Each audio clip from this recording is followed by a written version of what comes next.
Teze eşk taptı matros. Daha bir gel yandırıp, daha bir gel yandırıp gemiye döndü matros. Sahile çıktı matros. Teze eşk taptı matros. Daha bir gel yandırıp, daha bir gel yandırıp gemiye döndü matros.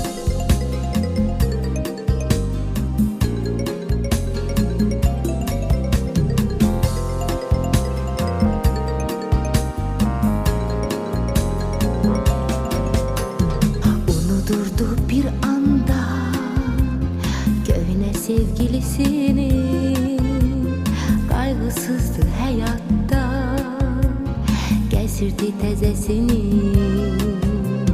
Ne bileydi o anda ele bir gün gelecek, ele hemin limanda, ele hemin limanda hemişerik sevecek.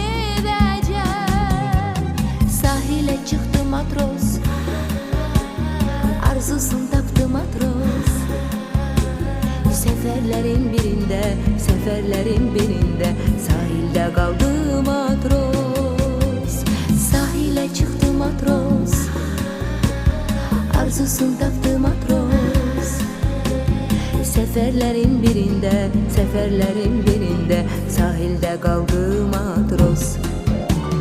Lakin bu muhabbetin kısmeti başka oldu. Bu defa saadetin gözleyen özü oldu. Nice nice yüreğin həsrəti yata düştü. Öz bəxtiyle barışıp, öz bəxtiyle barışıp özü özünden küstü.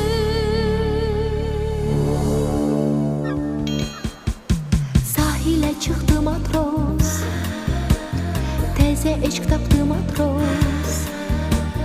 Daha bir gel yandırıp, daha bir gel yandırıp gemiye döndü matros. Sahile çıktı matros, teze eşk taptı matros. Daha bir gel yandırıp, daha bir gel yandırıp gemiye döndü matros. Sahile çıktı matros.